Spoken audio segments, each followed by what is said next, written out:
Then guys, on XAVI Simons, today some messages from the player, removing Red Bull Leipzig from his Instagram bio, so quite a clear message. Someone said, but no, this is not a transfer message, it is a transfer message.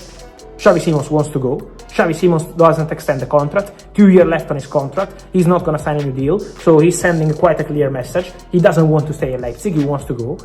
Chelsea are in very advanced talks over personal terms, as I always told you. So it's not a problem. XAVI Simons wants to go to Chelsea, for sure. So now the two clubs remain in direct contact. The two highest people at the club on both sides, Red Bull Group and Chelsea, discussing on the transfer fee. The negotiation continues. Then, of course... Hi, good evening. Welcome along to the transfer show. And Chelsea are aiming to make sure Alejandro Garnacho and XAVI Simons sign for them before the window closes. So much going on in this transfer window. And as usual, Chelsea spending a lot of money. In fact, over £250 million already, James. Are they done? It's been an eye-catching summer, hasn't it? They've done plenty of business and they want to sign 2 more forwards in the form of Alejandro Garnacho from Manchester United and XAVI Simons at RB Leipzig. In talks to sign these 2 players, discussions are ongoing. There are good relationships between Chelsea and Manchester United, and Chelsea and RB Leipzig. They've already signed the likes of Leon Delap, João Pedro, Jamie Gittins already in this window, but there will be more signings. But at the same time, Chelsea were fined by UEFA in July for breaching financial rules. They've agreed with UEFA to balance their transfer spending this summer. So basically, they can sign players, but they can only sign players if by the end of the summer they have a positive value. So they're not inflicting or going against any of the rules whatsoever. So they have to have a positive value by the end of the summer. And that means there is going to be plenty of sales between now and the 1st of September. So who's on their way out of Chelsea? So many names. I'll rattle through them. Kiernan Dewsbury-Hall looks like he's on his way to Everton. Everton and Chelsea have agreed a deal that's worth £29 million, including performance-related add-ons. We reported earlier that Fulham had been looking at Kiernan Dewsbury-Hall earlier on in this transfer window. Looks like he's on his way now to Everton. It's not worked out from there, is it? At Chelsea. Yes and no. I mean, we thought it would, didn't we? Because Enzo Maresca was his manager at Leicester City. Didn't probably get the opportunities he was expecting to get. But there's so many players at Chelsea that he's going to compete with. And at the start of the window, he wasn't one of those names that we expected to leave Chelsea. We thought that he was going to stay. But given the number of players that they bought and the interest that has been generated in him, Chelsea probably reluctantly have accepted this deal with Everton. Armando Broja, he's still a Chelsea player. He's another player who could be on his way out of Stamford Bridge. Burnley remain in talks with Chelsea over a deal for the striker. There's a broad agreement, we're told, on many aspects of this deal. It's just the structure of that deal that needs to get ironed out between the two clubs. Personal terms over a 5-year contract, we believe, are not expected to be a problem, and there seems to be a willingness from the player and both clubs to get this deal over the line. Does he score enough goals for clubs to be interested in him? He had that fantastic period, didn't he, with Southampton, particularly in the first half of that season on loan for Southampton, which has carried quite a lot of weight. That's shown he has been able to score goals in the Premier League. He's had terrible injury problems, though, and probably hasn't had the run of games that he would have wanted. If he can get a fresh start and move away from Chelsea on a permanent basis, maybe that might help as well. Give him a home, give him a bit of stability that he knows he's going to be at a certain club for a certain amount of time, with a manager and a club who are going to say, you're our main guy, we want you to start every single game. So maybe that will help someone like Armando Broja to really kickstart his career again and maybe show the form that he did when he played for Southampton. Burnley aren't stopping there with regard to Chelsea players either, because they are close to signing Leslie Ugachukwu. That permanent deal is now agreed. He's agreed a 5-year contract in principle. We think in the next 24 to 48 hours, Ugachukwu will have a medical. They're not the only players who are potentially leaving Chelsea. Mark Guiu, we were speaking about last week, he was supposed to have a medical at Sunderland. I think the flight got postponed, but Keith Downey, our reporter up in the North East, said that hasn't impacted on the deal at all. He is still expected to join Sunderland, and they're also listening to offers for Raheem Sterling, who was on loan at Arsenal last season. He's come back to Stamford Bridge for now, but clearly is not part of the plans under Enzo Maresca, and Carney Chukwuemeka as well. There are a few German clubs who are interested in him. That's a load of players. Do they have to do that? Do they have to offload these players? You know what? Financially, they'll probably want to do it just to put themselves in a good position for future transfer windows. But I think just for squad size more than anything else, Chelsea won't want to work with the squad where they've got a set of 20 to 25 players on one side of the training pitch and a load of other players who aren't involved away from the main first team squad. So I think Enzo Maresca will want to work with a squad that he knows is going to be available for him every week. Yeah, absolutely. James, Darmesh mentioned Kiernan Dewsbury-Hall. What's the latest on him? Well, things are looking slightly better for Everton now. We spoke last week and David Moyes was very unhappy, wasn't he, on the US pre-season tour, because he said players are turning down Everton. They don't want to sign for Everton. He wants to sign up to 10 players in this transfer window. So it looks like Kiernan Dewsbury-Hall will be on his way. So we'll add competition at centre-back and left-back.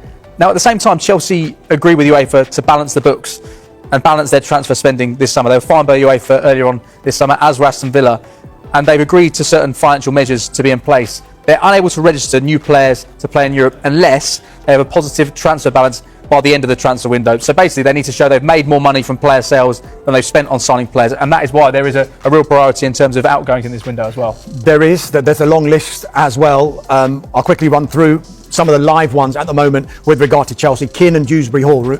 We told you earlier on in the window that Fulham were having a look at him, but it looks like now Everton are in the driving seat, firmly in the driving seat, because Everton have agreed a deal with Chelsea worth £29 million, including performance-related add-ons. We think the initial fee is around £25 million. So that one looks like it's edging closer. Kiernan Dewsbury-Hall could be on his way to Everton. And then there's a couple of players who could be going from Chelsea to Burnley. First of all, Armando Broja. He is another player who could be on his way out from Stamford Bridge. Burnley remain in talks with Chelsea over the signing of Armando Broja. There's a broad agreement, we're told, on many aspects of that deal, but discussions are centering right now on the structure of how that fee is going to be paid. There is, though, significantly a willingness from the player, from both clubs, to strike an agreement. And the reason we know that is because personal terms on a 5-year contract, they're not expected to be a problem for Armando Broja. The other player who is much closer to joining Burnley is Leslie Ugachukwu, the midfielder. Now, that deal has been agreed on a permanent basis. We think that he's agreed a 5-year contract in principle with Burnley, and a medical is due in the next 24 to 48 hours. So that one looks like it could be happening sooner rather than later. So two players, you'd think Broja and Ugachukwu, on their way to Burnley from Chelsea. A number of other players could be departing Chelsea as well. Mark Guiu, we spoke about him last week, on his way to Sunderland. He was supposed to fly in for a medical over the weekend. That flight got postponed, and we thought, is that deal in danger? Our colleague up in the northeast, Keith Downey, assures us no problem at all. That deal is still set to go ahead, so he should be joining Sunderland. And they're also listening to offers for Raheem Sterling, who of course was on loan at Arsenal last season, didn't really work out for him, come back to Chelsea, he's entered the final 2 years of his contract, simply not in the plans for Enzo Maresca. And another player who's not in the plans for Enzo Maresca is Carney Chukwuemeka, so they're listening to offers for him as well. So you can see, even though we are always talking about Chelsea spending so much money during these transfer windows, they are fantastic, it seems, at selling as well. Do they have to get rid of all those players? I mean, financially, it would help. I don't think it's compulsory that they do, but I think it's more for the makeup of the squad. I don't think Enzo Maresca wants to be in a situation where he's got 25 players in a first team squad and another 20 players who could be in a first team squad training separately from the first team, because he feels that they're not part of the plans. So it's rather get them out, get the money in, but really release the squad space as well, so that he can work with the players that he wants to. Yeah. Ben Chilwell's still there as well on a significant contract as well. At the end of last season, or the start of last season, Enzo Maresca was in a situation where you had pretty much two squads. You had the so-called bomb squad, and actually players like Trevor Chalobah have ended up coming back into the first team. He's been really impressed with what he's done. But Chelsea want to be in a situation whereby they're not having all these players who are no longer in the first team plans but still on the book. So financially, yes, they want to get these players in, but also, as Dharma said, logistically, you don't want to be having that many players. Graham Potter was there at one point, and there were players sitting on the dressing room floor because there weren't enough seats. Chelsea aren't quite in that situation, but they do need to balance the books to fit within what UEFA want them to do. And clearly, from a PSR point of view, as Dharma said, they've sold so well. Some of the sales they've made over the course of the last few years means they're in no danger when it comes to any Premier League sanctions. João Felix, didn't he? He went for nearly 50 million. Yeah. They do sell well at Manchester United. And Alejandro Garnacho, I know we spoke about him briefly earlier with regard to Chelsea, but Manchester United are expecting a formal approach from Chelsea. Chelsea clearly interested. Their priority might be on sales at the moment, but the later we go into this window, I think the interest in Alejandro Garnacho is going to be ramped up. About Carney Chukwuemeka, weren't we, earlier, as one of the players that Chelsea may listen and consider offers for. Well, Sky Germany are just saying this afternoon that Borussia Dortmund are in negotiations now with Chelsea over the permanent transfer of Carney Chukwuemeka. He spent last season on loan at Dortmund, And as we mentioned, Chelsea are looking to get some money from him, so maybe they can fund some of their other targets in this transfer window. He's still got 3 years left on his contract at Chelsea, which by Chelsea standards is quite a short amount of time given the length of contracts that they have. But this could be a good move for all parties involved here. Chukwuemeka, who's not going to get a look in at Chelsea, probably get first team football at Borussia Dortmund, and Chelsea will get some money, you would think, for a player that no longer figures in the plans under Enzo Maresca. I'm glad you brought up contract length, because does that complicate things for Chelsea when they've got these massive 7-8 year contracts? I think it works both ways, because the way they've done it is incentivized contracts. So we heard that Cole Palmer had signed a really long contract when he joined Chelsea, and then within a year or two of him being at Chelsea, he signed another bumper long contract, but that was to do with the fact that he was being rewarded for his performances. So maybe the contract was extended by 1 further year, so it was now 34 years long.